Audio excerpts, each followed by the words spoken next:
Hello बच्चे लोग, कैसे हो सब? बढ़िया। बढ़िया ही हो गए। सबका लाइफ प्रोसेस सही चल रहा है ना? सब डाइजेशन, रेस्पिरेशन, न्यूट्रिशन, सब बढ़िया है ना? बढ़िया ही होना चाहिए यार।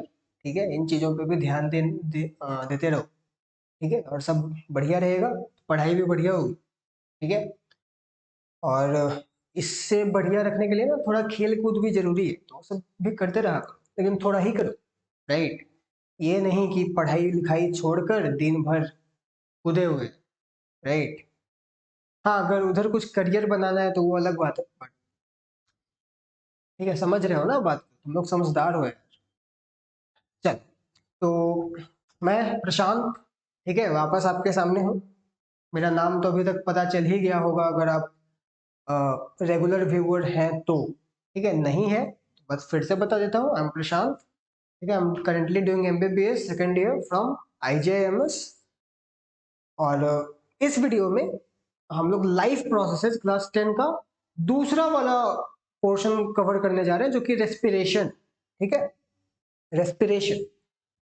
डाइजेशन हम लोगों ने देख चुका है, न्यूट्रिशन हम लोगों ने देख लिया है। ठीक है, अगर आपने नहीं देखा है तो प्लीज पहले वाले वीडियोस देख लो। ठीक है, उसमें पूरा न्यूट्रिशन कवर किया हुआ है। ठीक है, एक प्रॉपर प्लेलिस्ट बना हुआ है of life processes under the section class 10 videos, science videos. उसमें आपको पूरा न्यूट्रिशन मिल जाएगा डिटेल में। राइट, एक एक चीज बताया बताया हुआ है, आप देखो समझो, जो करना है करो। राइट।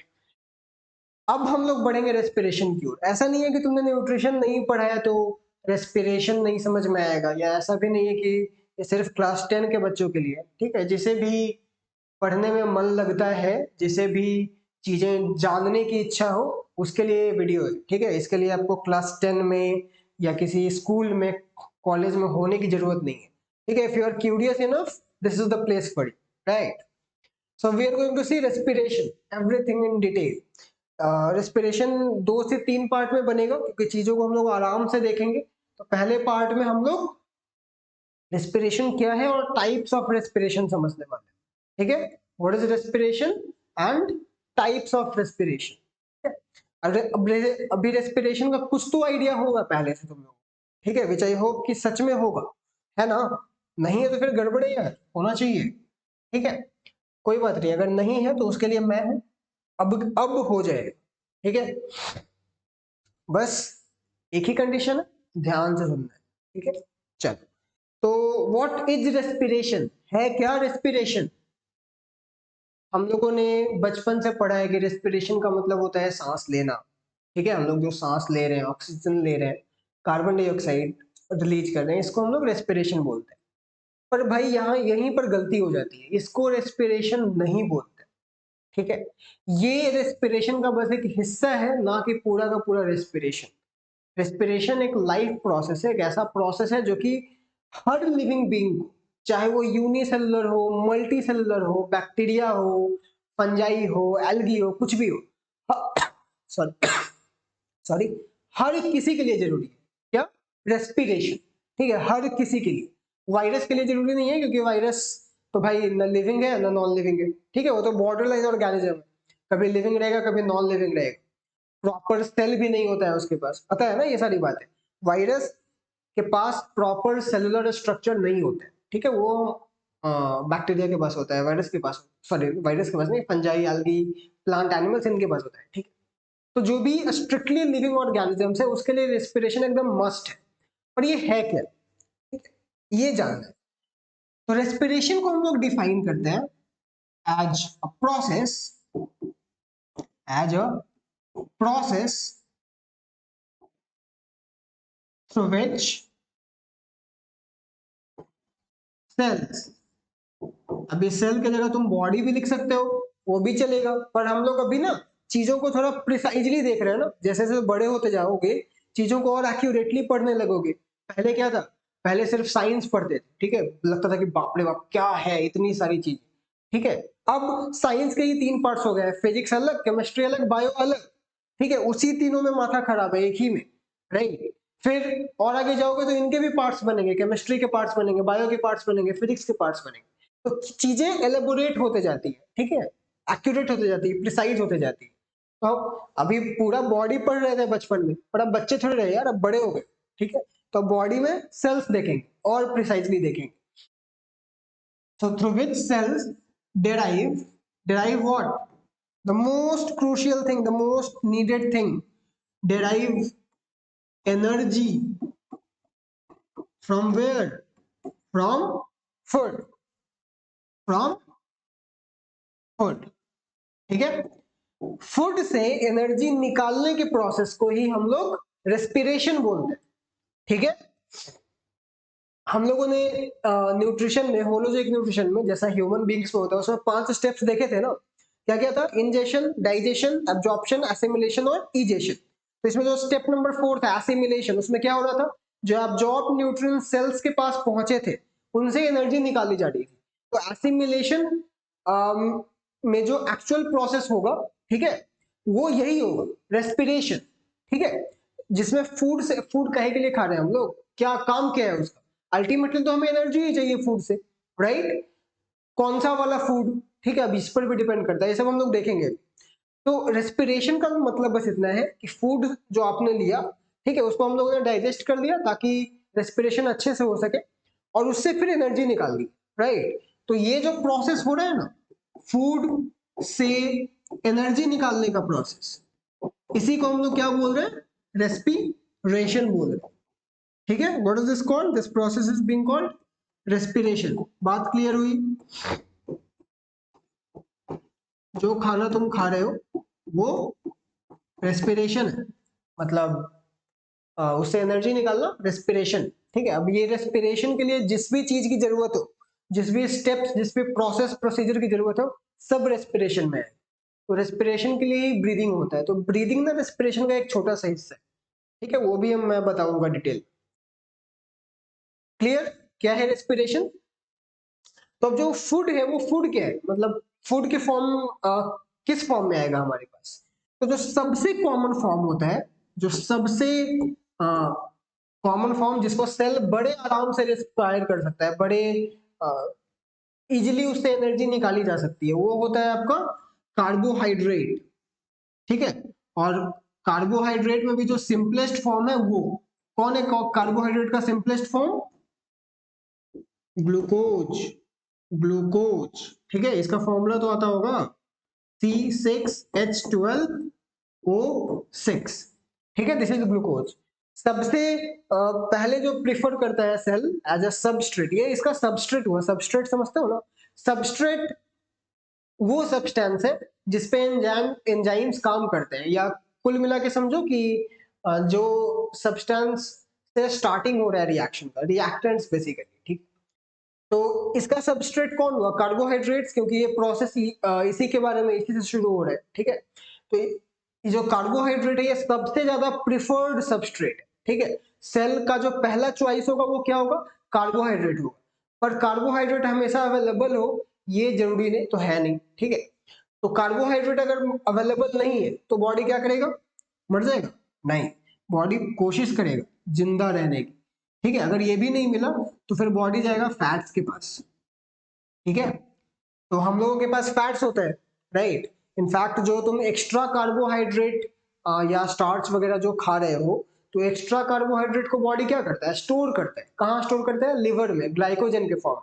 ठीक, ग्लाइकोजन भी एक कार्बोहाइड्रेट है, बस वो कॉम्प्लेक्स कार्बोहाइड्रेट है। ग्लूकोज एकदम सिंपल है, ग्लूकोज एक ही मॉलिक्यूल है। ग्लूकोज के बहुत सारे मॉलिक्यूल्स बना दो, मिला दोगे तो स्टार्च बन जाएगा, ग्लाइकोजन बन जाएगा। ठीक है, तो जो ग्लाइकोजन है वो लिवर में स्टोर होता है, जब जरूरत पड़ती है तो वो ग्लाइकोजन वापस ग्लूकोज में कन्वर्ट होता है और उसको फिर बॉडी यूज करता है। तो ये तो बात वही होगी। ठीक है, हमारे लिवर के पास करीब 1 से 2 दिन का ग्लाइकोजन स्टोर होता है। ठीक है, लेकिन वो भी खत्म हो गया तो बॉडी क्या करेगा? अब बॉडी पहुंचेगा फैट्स के पास। ठीक है, जो एक्स्ट्रा कार्बोहाइड्रेट होता है, जो ग्लाइकोजन के रूप में स्टोर हो गया उसके बाद भी बच गया, तो बॉडी उसको फैट्स में कन्वर्ट करता है। इसीलिए ज्यादा खाने पर लोग थोड़े मोटे हो जाते हैं, राइट? क्योंकि वो फैट्स का डिपोजिशन हो रहा है। तो जब कार्बोहाइड्रेट का स्टॉक खत्म हो जाएगा तो बॉडी फैट्स के पास जाएगा, फैट्स को उठाना शुरू करेगा, राइट? और फैट्स से भी एनर्जी निकालना शुरू करेगा। ठीक है, इसीलिए जो ओबेस लोग होते हैं, ओबेसिटी जिनकी होती है, जो थोड़े मोटे होते हैं, जिनके पास फैट्स ज्यादा है, तो उन्हें वर्कआउट करने को बोला जाता है अपना ओबेसिटी को घटाने के लिए। क्यों? जब वो वर्कआउट करेंगे तो एनर्जी का डिमांड बढ़ जाएगा, यानी कि रेस्पिरेशन ज्यादा होना पड़ेगा, तभी तो एनर्जी ज्यादा मिलेगी, राइट? एनर्जी ज्यादा चाहिए तो फूड भी ज्यादा चाहिए होगा। अब उतना कार्बोहाइड्रेट तो है नहीं कि उस डिमांड को पूरा करे, क्योंकि वो एक्स्ट्रा वर्क कर रहा है ना, राइट? तो फिर बॉडी क्या करता है, फैट्स के पास जाता है और उसको तोड़ना शुरू करता है, ठीक है? तो फैट्स फिर कम होते हैं, राइट? सिंपल। अब फैट्स भी खत्म हो गया, मान लिया कि स्टारवेशन हो रहा है, बहुत दिनों से खाना वाना नहीं मिला है, राइट? भगत सिंह और उनके जो को रेवोल्यूशनरीज थे, सह क्रांतिकारी, ठीक है, जतिन प्रसाद, सुखदेव, राजगुरु सब थे ना, तो इन लोगों ने किया था, फास्ट किया था ना अपने जेल में। आपने मूवी देखी होगी the legend of Bhagat Singh, right? Bhagat Singh Ajay Devgn ने प्ले किया था। तो क्या होता है कि ऐसे सिचुएशन में जब हम लोग बहुत दिन तक भूखे रहे, ग्लाइकोजन स्टोर खत्म हो चुका है, कार्बोहाइड्रेट स्टोर खत्म हो चुका है, फैट्स भी अब जवाब दे रहा है, अब उससे भी काम पूरा नहीं हो पा रहा, राइट? अब बॉडी क्या करता है, अब बॉडी पहुंचता है प्रोटीन्स के पास, ठीक है, और उन्हीं से काम चलाने की कोशिश करता है। लेकिन ये प्रॉब्लमैटिक सिचुएशन है, ठीक है? ये ऐसा नहीं है कि बॉडी राजी खुशी कर, ये प्रॉब्लम है, क्योंकि प्रोटीन बॉडी बिल्डिंग फूड है ना, इससे एनर्जी गिविंग फूड तो कार्बोहाइड्रेट और फैट्स है, ठीक है, उसका काम ही एनर्जी देना, चलेगा। लेकिन प्रोटीन एनर्जी गिविंग फूड नहीं है, वो तो बॉडी बिल्डिंग फूड है, उससे हमारा सेल मेम्ब्रेन बना हुआ है, सेल के स्ट्रक्चर्स बने हुए हैं, सेल ऑर्गेनल्स बने हुए हैं, मसल्स बने हुए हैं, तो बॉडी उन्हीं प्रोटीन्स को फिर यूज करना शुरू करेगा। तो जो हमारा बॉडी बना हुआ है ना, उसी को तोड़ना वो शुरू करेगा, which is not a good thing.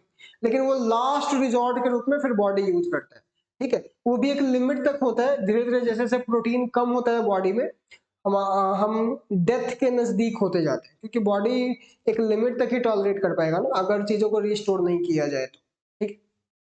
Clear है? ये सब क्या है? These are substrates for respiration, carbohydrate, fats और protein, they are what, they are substrates for respiration, ठीक है? इन्हीं से बॉडी एनर्जी निकालेगा। पहला प्रिफर्ड चॉइस क्या हुआ? कार्बोहाइड्रेट। दूसरा क्या हुआ? फैट्स। तीसरा क्या हुआ? प्रोटीन, ठीक है? चलेगा? चल, तो ये थी रेस्पिरेशन के बारे में छोटी मोटी बातें, उसका इंट्रोडक्शन कि क्या है, क्या है, कुछ नहीं है, फूड से एनर्जी निकालने के प्रोसेस को ही रेस्पिरेशन बोलते हैं, ठीक है? राइट? अभी देखते हैं कि रेस्पिरेशन के टाइप्स क्या क्या होते हैं। क्लियर है ना बात? ठीक है? Anything, I don't think I should repeat anything. अगर चाहो तो वीडियो रिवाइंड करके फिर से देख लो, बहुत सिंपल सी बात है, राइट? अब बात आती है कि कितने टाइप्स के रेस्पिरेशन होते हैं। रेस्पिरेशन दो तरीकों से होते हैं, वो क्या क्या होते हैं? तो पहले मोड ऑफ रेस्पिरेशन को हम लोग बोलते हैं, नंबर वन को बोलते हैं एरोबिक रेस्पिरेशन, एरोबिक रेस्पिरेशन। और दूसरा क्या हो जाता है? एनएरोबिक रेस्पिरेशन, ठीक है? क्या क्या हो गया? एरोबिक रेस्पिरेशन और एनएरोबिक रेस्पिरेशन, ठीक है? ये इस पर डिपेंड करता है, देखो दोनों है तो रेस्पिरेशन ही, दोनों में काम सेम होगा, ठीक है? दोनों में फूड रहेगा, उससे एनर्जी मिलेगी दोनों में। लेकिन ये इस बात पर डिपेंड करता है कि ऑक्सीजन का यूज हो रहा है कि, देखो हम लोग बोलते हैं ना कि फूड को बर्न कर रहे हैं, सुनते हो कैलोरी बर्न करना है, कैलोरी बर्न करना है, ठीक है? उसका क्या मतलब है? बर्निंग का मतलब क्या होता है? ऑक्सीजन के साथ रिएक्शन, जब भी कोई चीज बर्न करेगा ऑक्सीजन के ही साथ रिएक्ट करेगा ना।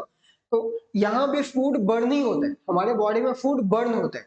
अब बर्न होता है तो इसका मतलब ये मत समझना कि सेल में आग वाग लग जाती होगी, धुआं वुआं निकलने लगता हो, ऐसा कुछ नहीं होता है। बर्निंग का मतलब ऑक्सीजन के साथ रिएक्शन होना, रेस्पिरेशन में ऑक्सीजन के साथ रिएक्शन होगा तो उसको भी बर्निंग बोल रहे हैं, ठीक है? तो अगर ऑक्सीजन के साथ फूड है, मतलब ऑक्सीजन के प्रेजेंस में उसको यूज करके रेस्पिरेशन हो रहा है, तो उसको हम लोग बोलते हैं एरोबिक रेस्पिरेशन। अगर ऑक्सीजन का यूज नहीं हो रहा है, उसको बोलेंगे एनएरोबिक रेस्पिरेशन। ध्यान रहे मैं ऑक्सीजन की यूज की बात कर रहा हूं, प्रेजेंस की नहीं। अगर मान लिया जाए कि ऑक्सीजन नहीं है, सॉरी है, प्रेजेंट है, पर वो यूज नहीं हो रहा है, बस है, तो क्या वो उसको एरोबिक रेस्पिरेशन बोलेंगे? बिल्कुल नहीं, that is still anaerobic respiration. अब कुछ ऑर्गेनिजम्स है ना जो कि सिर्फ एरोबिक रेस्पिरेशन करते हैं या सिर्फ एनएरोबिक रेस्पिरेशन करते हैं, ठीक है? तो एनएरोबिक रेस्पिरिंग ऑर्गेनिजम्स को अगर आप ऑक्सीजन दे भी दोगे तो वो उसको यूज ही नहीं करेगा, ठीक है? तो वो करेगा एनारोबिकली, राइट? क्लियर हुआ ना? एरोबिक रेस्पिरेशन क्या हो रहा है कि ऑक्सीजन का यूज हो रहा है, ठीक है? और एनारोबिक में क्या हो रहा है कि ऑक्सीजन का यूज नहीं हो रहा है, विदाउट यूजिंग ऑक्सीजन। अब सवाल उठता है, ये O2 ही मैंने क्यों लिखा, O क्यों नहीं? क्योंकि O का मतलब एलिमेंटल ऑक्सीजन हो जाएगा, जिस फॉर्म में ऑक्सीजन एग्जिस्ट ही नहीं करता है। ऑक्सीजन गैस के फॉर्म में एग्जिस्ट करता है जो कि O2 है, ठीक है। सवाल ये उठता है कि जब ऑक्सीजन का यूज नहीं करेगा तो किसका करेगा? सबसे पहला चीज जो कि आपके दिमाग में आएगा ये सवाल पूछने पे, वो है कार्बन डाइऑक्साइड। ऑक्सीजन का यूज नहीं हो रहा तो कार्बन डाइऑक्साइड का होगा? एकदम नहीं, गलत। कार्बन डाइऑक्साइड का कोई यूज नहीं है यहाँ पर।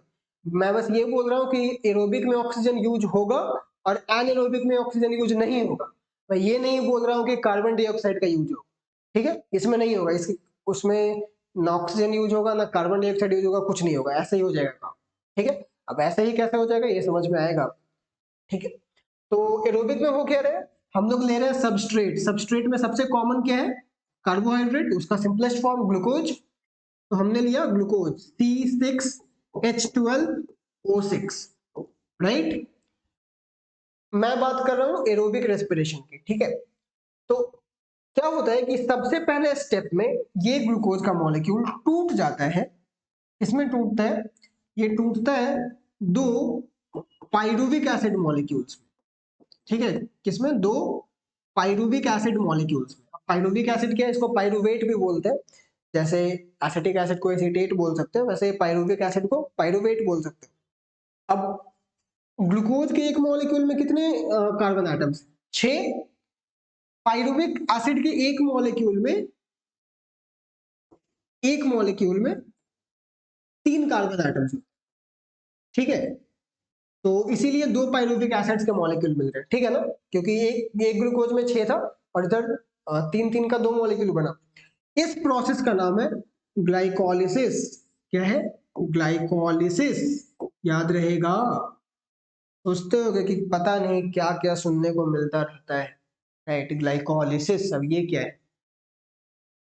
भाई बात ऐसी है ना कि आप पहली बार शायद सुन रहे हो इसलिए अजीब लग रहा हो, ठीक है। 9-10 बार सुन लोगे ना, फिर ये तुमको अपना दोस्त के नाम जैसा फील होने लगेगा, ठीक है। ग्लाइकोलिसिस, ठीक है। ग्लाइको का मतलब होता है कार्बोहाइड्रेट, ठीक है। ग्लाइकोजन, ग्लूकोज, ऐसे रिलेटेड वर्ड। लिसिस का मतलब होता है टूटना। तो भाई कार्बोहाइड्रेट टूट रहा है ना, ग्लूकोज टूट रहा है, इसीलिए हम लोग इस प्रोसेस को क्या बोल रहे हैं? ग्लाइकोलिसिस, ठीक है। और इसमें होता क्या है, इसमें इन्वेस्ट होते हैं 4 एटीपी, सॉरी 2 एटीपी, ठीक है, 2 एटीपी, और निकलता है क्या? 4 एटीपी। अब ये एटीपी क्या है, ठीक है।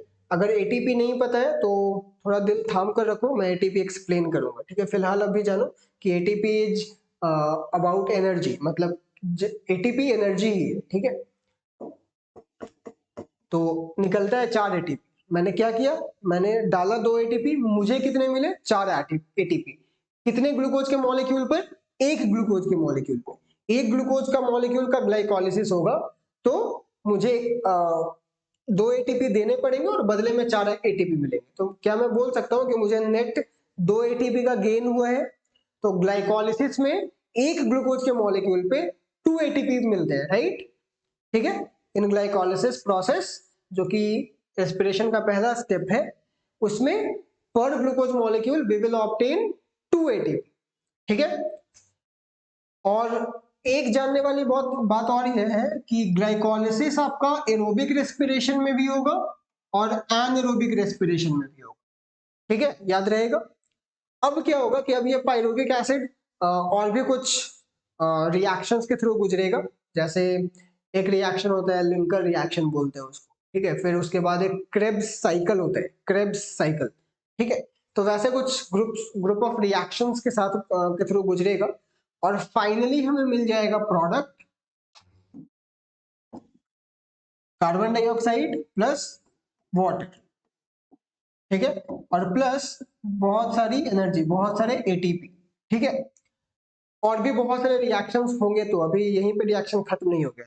ये मैंने इसलिए बता दिया ताकि आप ये याद रखो कि ये एरोबिक में भी होता है और एनारोबिक में भी होता है, लेकिन इसके आगे की कहानी बदल जाएगी। ध्यान रहे ग्लाइकोलिसिस में ऑक्सीजन का यूज नहीं आता है, ऑक्सीजन का यूज आता है आगे, ग्लाइकोलिसिस के बाद में, ठीक है। तो यहां तक तो ऑक्सीजन की जरूरत ही नहीं थी पाइरुविक एसिड बनने तक ग्लाइकोलिसिस का, तो ये वाला स्टेप तो एनारोबिक में हो ही सकता है, लेकिन उसके आगे ऑक्सीजन का यूज आता है तो फिर वो स्टेप्स एनारोबिक में नहीं होते, लेकिन यहाँ तक के स्टेप्स कॉमन है, ठीक है। अगर मैं ओवरऑल रिएक्शन की बात करूं जो कि एरोबिक में हो रहा है, तो क्या हो रहा है, एक ग्लूकोज का मॉलिक्यूल C6H12O6 रिएक्ट कर रहा है ऑक्सीजन से, तो मैं ओवरऑल रिएक्शन की बात कर रहा हूँ, पूरा रिएक्शन, और हमें मिल क्या रहा है, कार्बन डाइऑक्साइड प्लस वाटर और प्लस एनर्जी, ठीक है। ये ओवरऑल रिएक्शन है भाई एरोबिक रेस्पिरेशन, ठीक है। अगर ध्यान से देखो तो ये फोटोसिंथेसिस का रिवर्स है। फोटोसिंथेसिस में कार्बन डाइऑक्साइड और वाटर और एनर्जी रिएक्टेंट साइड होता था, एनर्जी सनलाइट से मिलता था ना, क्लोरोफिल जिसको एब्जॉर्ब करता है, और हमें मिलता था ग्लूकोज और ऑक्सीजन। यहाँ पे उसका उल्टा हो रहा है, यहाँ पे ग्लूकोज और ऑक्सीजन हम लोग इन्वेस्ट कर रहे हैं एज ए रिएक्टेंट, मिल रहा है क्या, कार्बन डाइऑक्साइड वाटर और एनर्जी। याद रहेगा, बहुत सिंपल है। इसको बैलेंस कर लेते हैं, इस रिएक्शन को बैलेंसिंग वही जैसे वहां करते थे, यहाँ 6 लगा दो, यहाँ 6 लगा दो, यहाँ 6 लगा दो। ध्यान से देखो ये बैलेंस्ड है, बैलेंसिंग तो पता है ना।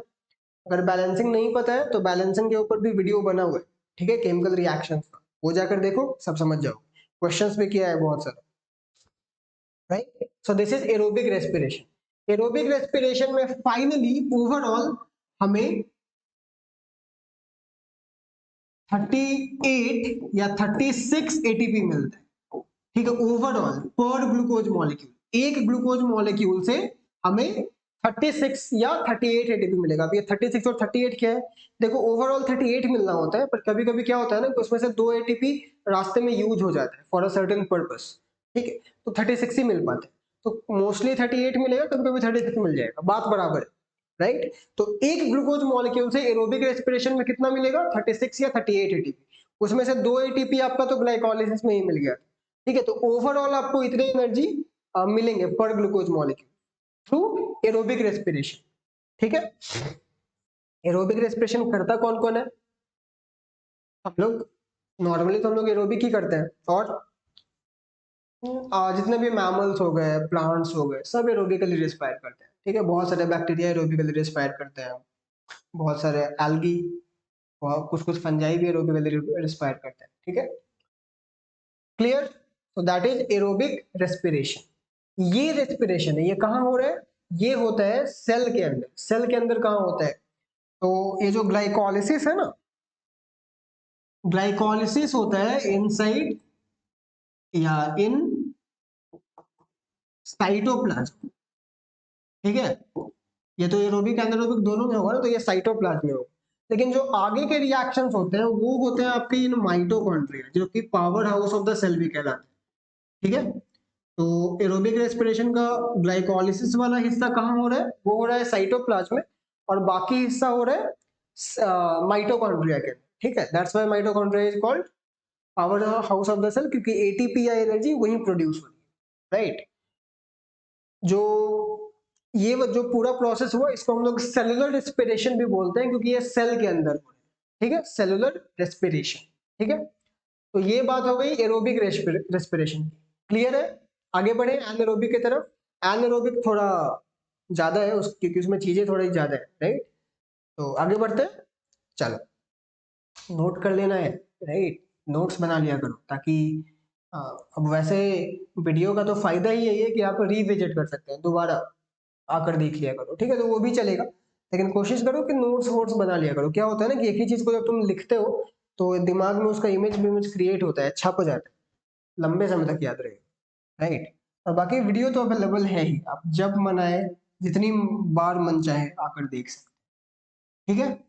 तो अब हम लोग एनारोबिक रेस्पिरेशन को थोड़ा डिटेल में देख लेते हैं। एनारोबिक रेस्पिरेशन ना 2 तरीकों से होता है, ठीक है, और इसमें नेट ओवरऑल कितनी एनर्जी मिल सकती है सोचो। उसमें तो एरोबिक में तो ओवरऑल 36 से 38 एटीपी मिल रहा था, इसमें इसमें ओवरऑल मिलता है 2 एटीपी, ओनली 2 एटीपी। तो अभी मैंने क्या बोला था कि ग्लाइकोलिसिस तो एनारोबिक रेस्पिरेशन में भी होता है, ठीक है। तो ग्लाइकोलिसिस में जो 2 एटीपी मिला ना वही इसमें मिलता है, और आगे एनर्जी नहीं बनती है, बनती भी है तो वो वापस यूज हो जाती है। तो ओवरऑल जो गेन होता है वो 2 ही एटीपी का होता है एनारोबिक रेस्पिरेशन में। इसीलिए जो ऑर्गेनिजम्स एनारोबिकली रिस्पायर कर रहे हैं, ठीक है, वो सब ना छोटे मोटे ऑर्गेनिजम्स होते हैं जिनका एनर्जी डिमांड कम होता है, ठीक है, उन्हें उतनी एनर्जी की जरूरत नहीं। या जो हम लोग जैसे ऑर्गेनिजम्स हैं, जो मैमल्स हैं, जो डेवलप्ड ऑर्गेनिजम्स, वो सब एरोबिक रेस्पिरेशन कर रहे हैं, ठीक है। क्या हुआ होगा कि एवोल्यूशन में शुरू में तो एनारोबिकली रेस्पिरेशन हो रहा होगा, लेकिन जैसे जैसे ऑर्गेनिजम्स कॉम्प्लेक्स होते गए होंगे, बड़े होते गए होंगे, उनका एनर्जी डिमांड बढ़ता गया होगा, तो बॉडी खुद को ना ऐसा डेवलप करता गया होगा कि वो ज्यादा से ज्यादा एनर्जी ऑब्टेन कर सके, तो फिर एरोबिक रेस्पिरेशन की तरफ शिफ्ट हो गया होगा, ठीक है। तो एरोबिक में एनर्जी बहुत ज्यादा मिल रही है ना, वो थोड़ा कॉम्प्लेक्स प्रोसेस है, लेकिन उसका जो रिजल्ट है वो भी तो ज्यादा है, ठीक है। तो एनारोबिक रेस्पिरेशन कौन कौन कर सकता है? Anaerobic respiration, any idea? East, east का तो नाम सुना होगा, ईस्ट करता है, बहुत सारे बैक्टीरिया करते हैं, बहुत सारे नहीं, ठीक है, सारे नहीं, सम बैक्टीरिया, नॉट ऑल। फिर कुछ फंजाई भी कर सकते हैं या करते हैं। फिर हमारे स्टमक में या इंटेस्टाइन में जो वर्म्स रहते हैं ना, वो भी करते हैं, ठीक है, क्योंकि स्टमक के अंदर तो ऑक्सीजन मिलने नहीं वाला है। अरे भाई, जो तुम सांस ले रहे हो वो तो लंग्स में जा रहा है ना यार, वो स्टमक में और इंटेस्टाइन में तो जा नहीं रहे, ठीक है। तो वहां पे जो वर्म्स रह रहे हैं वो सरवाइव कैसे करेंगे? दे रिस्पायर एनारोबिकली, ठीक है। तो worms in GIT, what is GIT? Gastrointestinal tract, ठीक है, एलिमेंट्री कैनाल को बोलते हैं। एलिमेंट्री कैनाल वही stomach, oesophagus, sorry, mouth, oesophagus, stomach, small intestine, large intestine, rectum, anus, ठीक है। तो एनारोबिक का स्टेप प्रोसेस क्या था? स्टार्टिंग तो वही ग्लूकोज से ही लेंगे हम लोग, C6H12O6। इसका क्या हुआ था? ये पहले इसका पहले ग्लाइकोलिसिस हुआ था, और और ये दो पाइरुविक एसिड मॉलिक्यूल्स में टूट गया था। यहां तक तो दोनों में कॉमन है, एरोबिक में भी, एनारोबिक में। लेकिन यहाँ के आगे कहानी बदल जाएगी। अगर यहाँ के बाद ऑक्सीजन का यूज हो रहा है तो वो एरोबिक रेस्पिरेशन है, लेकिन अगर एनारोबिक है तो ऑक्सीजन का यूज नहीं होगा, ठीक है। लेकिन उसमें भी ना दो तरीकों से होता है, ठीक है। एक जो होता है उसको हम लोग बोलते हैं, अब इसमें भी दो तरीके, दो चीजें बातें हो सकती है। एक जो होता है इसको हम लोग बोलते हैं लैक्टिक एसिड फर्मेंटेशन। क्या बोलते हैं? लैक्टिक एसिड फर्मेंटेशन, ठीक है। और दूसरे को क्या बोलते हैं? दूसरे को बोलते हैं अल्कोहल, अल्कोहल फर्मेंटेशन, ठीक है। दो प्रोसेस हो रहा है, एक अल्कोहल फर्मेंटेशन और एक लैक्टिक एसिड फर्मेंटेशन, ठीक है। दो एटीपी तो हमें मिल चुका है ग्लाइकोलिसिस में ही, ठीक है। आगे भी कुछ एटीपी मिलता है, लेकिन वो उसी में वापस यूज हो जाता है, तो उसका कुछ नेट गेन नहीं हो पाता है। तो फाइनली जो नेट गेन होता है वो हमें दो एटीपी का ही हो पाता है, राइट। तो अल्कोहल फर्मेंटेशन में क्या होता है कि जो प्रोडक्ट्स होते हैं, प्रोडक्ट्स में आपको मिलता है अल्कोहल। कौन सा वाला alcohol? Ethyl alcohol, C2H5OH, right, plus carbon dioxide और प्लस एनर्जी। एनर्जी तो नहीं मिलती है, एनर्जी जो मिल गई सो मिल गई, राइट। इसका नाम क्या है C2H5OH का? This is ethyl alcohol, ethyl alcohol, right, या एथेनॉल भी बोलते हैं, ठीक है। दोनों नाम में देख रहे हो एक चीज कॉमन है, ये वाला चीज, एथ, ETH। तो एथ का मतलब मेरे भाई होता है दो कार्बन एटम्स। ऐसे मॉलिक्यूल जिसमें दो कार्बन एटम्स हो उसके लिए एथ वर्ड का यूज किया जाता है। तो जैसे इथेन होता है गैस, तो उसमें दो कार्बन एटम्स होता है, इसलिए इथेन है। एक कार्बन एटम होता है तो मेथ लगा होता है, मेथ। तो अगर फॉर्मूला रहता CH3OH, तो इसका नाम होता है मेथेनॉल, एथेनॉल नहीं, मेथेनॉल। क्यों? क्योंकि एक ही कार्बन एटम। या मिथाइल अल्कोहल भी बोल सकते हैं, ठीक है। तो वो जो होता है ना, वो आपका क्या बोलूं, वो टॉक्सिक होता है, मतलब उसके, वो हाईली फेटल है, अगर उसका कंजम्पशन हुआ तो उससे मौत हो सकती है। एथेनॉल भी, एथेनॉल उतना टॉक्सिक नहीं है। एथेनॉल का कॉन्सेंट्रेशन अगर बहुत ज्यादा है तब वो थोड़ा टॉक्सिक होता है, कम कॉन्सेंट्रेशन में टॉक्सिक नहीं होता है, राइट। कभी कभी न्यूज में सुनते होगे कि जहरीली शराब पीने से हुई मौत, राइट? तो जहरीली शराब का मतलब ये नहीं कि शराब में जहर मिला के पिलाया होगा, नहीं, ठीक है। जहरीली शराब इज मेथेनॉल, ठीक है, मेथेनॉल मिक्स रह गया होगा या गलती से उसी का कंजम्पशन हो गया होगा तो लोग उससे मर जाते हैं, ठीक है। एथेनॉल ही पीना चाहिए। पीते हो ना? नहीं पीते हो? अच्छी बात है, पीना भी नहीं चाहिए, राइट। तो वो हो गया अल्कोहल फर्मेंटेशन में। ये किस में होगा? ये होगा ईस्ट में, फंजाई में, प्लांट्स में अगर ये होता है तो, ठीक है। मतलब अगर प्लांट टिश्यू टाइप के सेल्स में, प्लांट सेल्स में, फंजाई सेल्स में, एल्गी सेल्स में अगर एनारोबिक रेस्पिरेशन होगा तो इस टाइप वाला एनारोबिक रेस्पिरेशन होगा, अल्कोहल टाइप वाला। लेकिन अगर वही मसल सेल्स में हो, एनिमल सेल्स में हो, तब होगा लैक्टिक एसिड फर्मेंटेशन।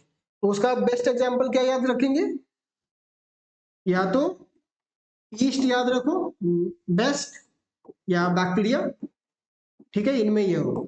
लेकिन अगर यही एनारोबिक रेस्पिरेशन को मसल्स में होना हो, यानी एनिमल सेल में होना हो, तो अब वो लैक्टिक एसिड फर्मेंटेशन होगा। इसमें क्या होगा?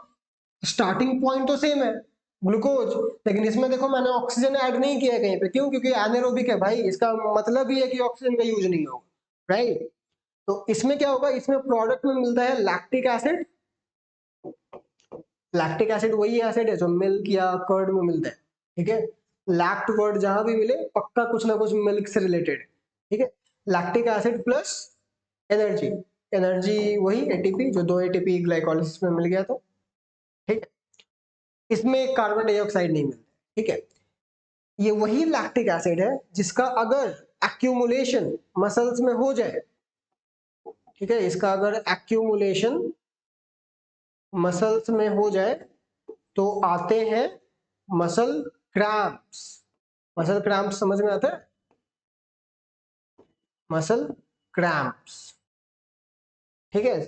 तेज दर्द होता है अचानक से मसल्स में। क्यों? क्योंकि वहां पर लैक्टिक एसिड जमा हो गया। लैक्टिक एसिड क्यों जमा हो गया? हम लोग तो एरोबिक रेस्पिरेशन करते हैं। जब हम लोग सीवियर एक्सरसाइज करेंगे या हमारा बॉडी मसल्स बहुत ज्यादा यूज में आएगा अचानक से, ठीक है, एक्सरसाइज कर दिया, दौड़ लिया, भाग लिया, खेल लिया बहुत ज्यादा, तो होता क्या है कि देखते हो उस समय हार्ट रेट बढ़ जाता है। मतलब ऐसा फील होता है कि हार्ट निकल के ही बाहर आ जाएगा, राइट, एकदम तेज हो जाता है, सांसें बढ़ जाती है। सांस इसलिए बढ़ गई है क्योंकि बॉडी को, मसल्स को एनर्जी बहुत ज्यादा चाहिए। उस समय एनर्जी रिक्वायरमेंट बहुत बढ़ चुका है, ठीक है। तो एनर्जी ज्यादा चाहिए तो एनर्जी के लिए ऑक्सीजन चाहिए रेस्पिरेशन के लिए। हम लोग का बॉडी नॉर्मली तो एरोबिक रेस्पिरेशन करता है, तो बॉडी क्या करेगा? ब्रीदिंग रेट बढ़ा देगा ताकि ज्यादा से ज्यादा हवा अंदर जाए सांस में, राइट। हार्ट रेट बढ़ा देगा ताकि ब्लड जल्दी जल्दी पंप हो और सेल्स तक जल्दी जल्दी ऑक्सीजन पहुंचे। ट्रांसपोर्ट तो ब्लड को ही करना है, राइट। तो लेकिन उससे भी काम नहीं चल रहा है, इतना कर दिया, सांस बढ़ा दिया, हार्ट रेट बढ़ाया, फिर भी काम नहीं चल रहा है, एनर्जी डिमांड इतना ज्यादा है। तो बॉडी क्या करेगा ना, बॉडी का जब काम एरोबिक रेस्पिरेशन से नहीं चलेगा तो अब वो एनएरोबिक रेस्पिरेशन ही करना शुरू कर देगा, क्योंकि अभी की डिमांड एनर्जी है भाई, राइट। तो जब एरोबिक से काम नहीं चलेगा then body will simply shift to anaerobic mode. और एनारोबिक मोड जब मसल्स में होगा तो फॉर्मेशन होगा लैक्टिक एसिड का। एक्यूमुलेट हुआ तो आएंगे मसल क्रैम्प्स, मसल्स में दर्द होगा, राइट। ये मसल क्रैम्प्स को फिर ठीक करने का तरीका, कभी अगर क्रिकेट मैच या फुटबॉल वगैरह तो कुछ तो देखते होगे, कुछ तो देखते ही होगे। क्रिकेट तो पक्का देखते हो यार, इंडिया में रहते होगे, रहते हो, ठीक है। तो देखते हो अगर कोई प्लेयर टिक गया है, एक सेंचुरी मार लिया है, 150 रन मार लिया है, ठीक है, अभी भी टिका हुआ है, रन बन ले रहा है पूरा, तो इतने समय तक खेलते रहने के बाद ना उनके मसल्स में क्रैम्प्स आने लगते हैं, ठीक है। तुम लोग तो वो अचानक से गिर जाएगा या रुक जाएगा और हाथ हिला के पवेलियन से बुलाएगा फिजिशियंस को या फिजियोथेरेपिस्ट, डॉक्टर्स होते हैं, दौड़ते दौड़ते आएंगे कुछ लोग पानी वानी लेके, ठीक है। और वो लोग थोड़ा मसाज वसाज करके जाते हैं, थोड़ा एक्सरसाइज वगैरह करवा के जाते हैं। स्प्रेज रखते हैं, स्प्रेज आते हैं जिनसे आप मसल क्रैम्प्स ठीक कर सकते हो, ठीक है। पर कुछ सिंपल सा सोल्यूशन क्या है? एक तो तरीका यही है कि वो खुद ठीक हो जाएगा यार कुछ समय में, ठीक है, जैसे बॉडी नॉर्मलाइज होगा, ठीक है, वो लैक्टिक एसिड को ना फिर से वो क्लियर कर देता है, बॉडी खुद कर देता है। दूसरा तरीका है कि आप थोड़ा मसाज वसाज कर लो उस एरिया का, उससे क्या होगा कि लैक्टिक एसिड जो एक जगह एक्यूमुलेट हो गया है वो शायद थोड़ा स्प्रेड हो, ठीक है। इसके अलावा तो आप हॉट वाटर बाथ भी ले सकते हो, वो भी हेल्प करेगा, ठीक है। इससे आपके क्रैम्प्स में थोड़ा नॉर्मलसी आएगी, वो थोड़ा ठीक हो, राइट। बाकी स्प्रे आता है, आप उसको भी यूज कर सकते हो, right. So that was lactic acid fermentation and this was alcohol fermentation. Alcohol का यूज क्या है? एक तो सिंपल सा यूज है, राइट, वो भी यूज है, ठीक है। इसके अलावा और भी यूजेज है, जैसे अल्कोहल को सॉल्वेंट के रूप में यूज किया जाता है, ठीक है। जब बहुत सारे ड्रग्स का मतलब दवाई, ड्रग्स का मतलब कुछ गांजा और कोकेन वगैरह नहीं, ड्रग्स का मतलब दवाई। तो अगर सिरप वगैरह पीते होगे तो उसमें अल्कोहल का यूज आता है। अगर चीजें पानी में नहीं घुलती हैं तो फिर हम लोग दूसरे चीजों में घोलने की कोशिश करते हैं, जिसमें से एक अल्कोहल भी ऑप्शन हो सकता है या होता है। तो अल्कोहल हो गया। सैनिटाइजर्स में, कोविड में अभी आप लोगों ने देखा होगा, तो डिसइंफेक्टेंट के रूप में हम लोग अल्कोहल रखते हैं। अल्कोहल का कॉन्सेंट्रेशन जितना ज्यादा होगा वो उतना ही ज्यादा इफेक्टिव होगा, ठीक है। जो इंजेक्शन लगाने के पहले जो स्पिरिट लगाते हैं, ब्लू कलर का होता है, ठंडा ठंडा मस्त फील होता है, वही वाला स्पिरिट, वो ऑलमोस्ट कंप्लीटली अल्कोहल ही होता है, राइट। तो अल्कोहल डिसइंफेक्टेंट के भी रूप में यूज होता है। प्लस बहुत सारे केमिकल प्रोडक्ट्स बनाने में अल्कोहल का यूज आता है, राइट। दूसरे केमिकल प्रोडक्ट्स के सिंथेसिस में, मैन्युफैक्चरिंग में अल्कोहल का यूज आता है, राइट। इनफैक्ट अल्कोहल इतना अच्छा डिसइंफेक्टेंट है ना कि जहां पर अल्कोहल का मैन्युफैक्चरिंग होता है फॉर वट एवर पर्पज, तो वहां क्या होता है ना कि जो चीजों को सड़ाया जाता है, फल को या जो भी ऑप्शन मिले, अगर सस्ता है तो कुछ सस्ता वस्ता चीज कोई सड़ा देगा, और अगर महंगा है कुछ ब्रांडेड होगा तो फिर महंगे फल को सड़ाएगा। सड़ाएगा मतलब ये फर्मेंटेशन करवाएगा, तो उसमें ईस्ट वगैरह या कुछ बैक्टीरिया वगैरह के स्पोर्स को मिक्स कर दिया जाता है, वो एनारोबिक रेस्पिरेशन करते हैं, ठीक है। तो जैसे जैसे अल्कोहल का कॉन्सेंट्रेशन बढ़ता है, राइट, अगर कॉन्सेंट्रेशन बढ़ते बढ़ते 12-13% हो जाता है ना, तो फिर वही ईस्ट ही खुद ही मरने लगता है, राइट।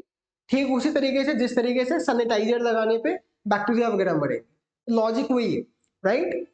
तो उसका उपाय क्या है ना कि हम लोग अल्कोहल को कंटिन्यूअसली फिल्टर आउट करते रहते हैं। अल्कोहल बनता जाता है, उसको हम लोग निकालते जाते हैं, और उसका कॉन्सेंट्रेशन जैसा हमें चाहिए उसके हिसाब से उसका डिस्टिलेशन कर देते हैं, ठीक है। अगर कम चाहिए तो वो, ज्यादा चाहिए तो वो, अब सैनिटाइजर बनाना है या स्पिरिट बनाना है तो उसमें अल्कोहल का कॉन्सेंट्रेशन बहुत ज्यादा होता है, तो एकदम फ्रैक्शनल डिस्टिलेशन करना पड़ेगा जिससे कि ज्यादा से ज्यादा प्योर अल्कोहल ऑब्टेन हो, ठीक है। अल्कोहल का मतलब ये इथाइल अल्कोहल, वो भी अल्कोहल ही, राइट।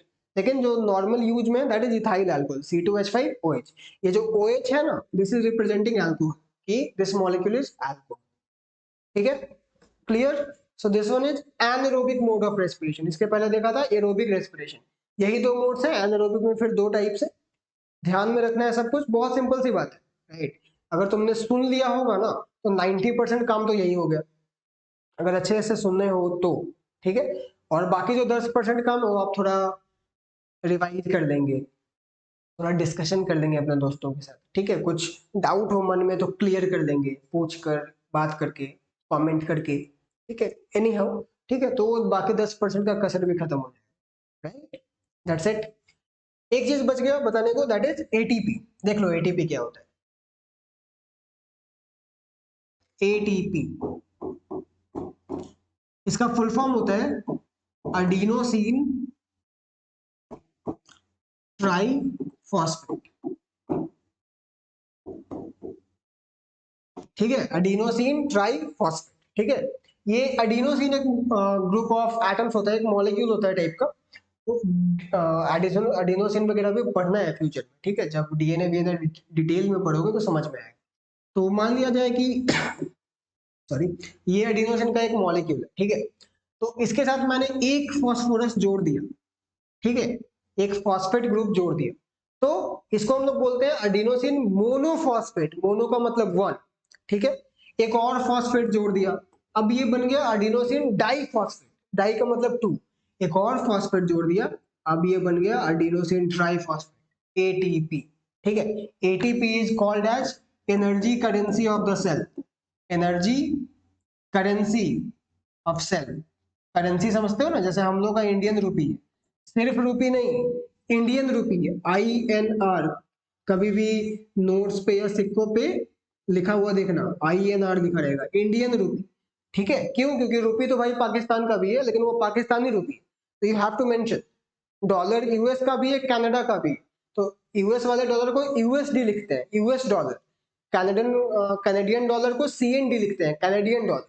ठीक है, तो हम लोग को आइए ना है ना, तो करेंसी है, इसका मतलब क्या, जो जितना भी पैसा हो हम लोग के पास, हम लोग तो करेंसी के ही टर्म्स में खर्च कर सकते हैं। भाई जो नोट्स अवेलेबल है तुम उसी के टर्म्स में खर्च कर पाओगे ना, राइट। 50 रुपए का नोट अवेलेबल है, 500 का है, 2000 का है, 1000 का तो है नहीं, राइट। अब अगर तुम्हें 1000 रुपया स्पेंड करने हैं तो तुम्हें क्या करना पड़ेगा, 500 के 2 नोट्स देने पड़ेंगे, राइट। तुम चाह के भी और कुछ नहीं कर सकते, या 100 का 10 नोट, ठीक है, 1000 का तो नोट है नहीं आपके पास, ठीक है। अगर मान लो एक हाइपोथेटिकल सिचुएशन लेते हैं कि एक ही टाइप का नोट होता है, बस 50 रुपए का नोट होता है, दूसरा कोई नोट कोई सिक्का नहीं, मान लो बस। तो अगर आपको 25 रुपया खर्च करना होता तो क्या आप कर पाते, नहीं कर पाते ना। 75 रुपया होता तो कर पाते, नहीं कर पाते। आप 50 कर पाते, 100 कर पाते, 150 कर पाते, राइट। जो मल्टीपल्स में वही, बाकी सबको तो नहीं कर पाते। इसी को ये कुछ ऐसा ही लॉजिक यहाँ पर भी है। जो एटीपी हो एनर्जी का करेंसी है, मतलब सेल को जब एनर्जी खर्च करनी होती है, जब यूज करना होता है, तो वो एटीपी के डिनोमिनेशन में करता है। मतलब वो 1 एटीपी खर्च करेगा, 2 एटीपी करेगा, 3 एटीपी करेगा, ऐसा। अब वो चाहे कि 1.5 एटीपी खर्च करें, वो नहीं होगा भाई। एक फिक्स्ड अमाउंट ऑफ एनर्जी है कि इतना खर्च होगा ही होगा। भले पूरा यूज हो या ना हो, खर्च होगा तो 1 एटीपी होगा, मतलब होगा तो एक पूरा एटीपी होगा, नहीं तो कुछ नहीं होगा। 1 एटीपी, 2 एटीपी, 3 एटीपी, लाइक, ठीक है। That's why it's called energy currency of cell. और जो एनर्जी होती है ना, वो इन्हीं बॉन्ड्स में स्टोर्ड होती है, ठीक है। ये जो बॉन्ड्स बने हुए ना, ये यहीं पर एनर्जी स्टोर्ड होती है। केमिस्ट्री में पढ़ाया हूं कि जब बॉन्ड्स बनते हैं तो वो एक एक्सोथर्मिक प्रोसेस होता है, राइट। और जब बॉन्ड्स टूटते हैं तो वो एंडोथर्मिक प्रोसेस होता है। तो जब एटीपी का मॉलिक्यूल बनता है तो ये बॉन्ड्स बनते हैं, ठीक है, तो एनर्जी रिलीज होती है, ठीक है। और एटीपी को तोड़ना होता है तो हमें एनर्जी देनी पड़ेगी, राइट, अगर तोड़ना हो तो, ठीक है। तो होता क्या है कि जब एटीपी का मॉलिक्यूल को पहले सेल बना बना कर स्टोर कर लेता है, राइट, रेस्पिरेशन कर करके, ठीक है। वो एनर्जी को ऐसा नहीं कि बनाया यूज कर लिया, नहीं, स्टोर कर दिया, क्योंकि बॉडी को तो चाहिए कि वो देर तक यूज कर पाए ना एनर्जी, राइट। तो एटीपी बना बना कर स्टोर कर लेते हैं और इन्हीं बॉन्ड्स में स्टोर्ड होता है। और जैसे जैसे जरूरत पड़ती है वो इनका यूज करता जाता है, ठीक है, clear. So that is ATP for you, ठीक है, क्लियर। रेस्पिरेशन में इसी का फॉर्मेशन हो, right, that's it. I hope कि चीजें समझ में आ गई होंगी। इस वीडियो में जो भी चीजें देखनी थी सब देख लिया। टाइप्स ऑफ रेस्पिरेशन देख लिया, रेस्पिरेशन क्या है वो देख लिया, ठीक है। अगले वीडियो में हम लोग इसमें आगे बढ़ेंगे, थोड़ा ब्रीदिंग की तरफ जाएंगे। ब्रीदिंग क्या है, रेस्पिरेशन से कैसे अलग है, वो सब हम लोग देखेंगे, ठीक है। तो इस वीडियो को आपने अभी तक ध्यान से सुना, अगर अभी तक देख रहे हो तो पक्का पूरा ही वीडियो देखे होगे मोस्ट प्रोबेबली, नहीं तो आपने स्किप कर करके देखा होगा। इधर वे यू केम हियर, ठीक है, you paid us lot of time, thank you so much. पढ़ाई करते रहो, मस्ती मजाक सब करते रहो, ठीक है, एकदम हंसी खुशी, और चीजों को कंटिन्यू रखिए, ठीक है। वीडियोस देख रहे हो तो पूरा सीरीज देखा करो, शुरू से देखा करो, ऑर्डर में देखा करो, ठीक है। और एक बार पूरा देख लिया है ना, फिर तो आपको पता है कि किस वीडियो में कहां पर क्या है, ठीक है। तो फिर रिवाइज करने आएंगे तो फिर कहीं पर भी देख लेंगे, क्योंकि अब तो पता है। लेकिन अगर पहली बार देख रहे हो, तो मान लिया कि ये वीडियो देख रहे हो, ठीक है, तो इसके पहले वाले भी वीडियोस देख लो, कोशिश करो, उससे चीजें बेहतर समझ में आएंगी, ठीक है। और लाइफ प्रोसेस का सीरीज हम लोग अभी कर रहे हैं, इसको जल्दी खत्म करें, ठीक है।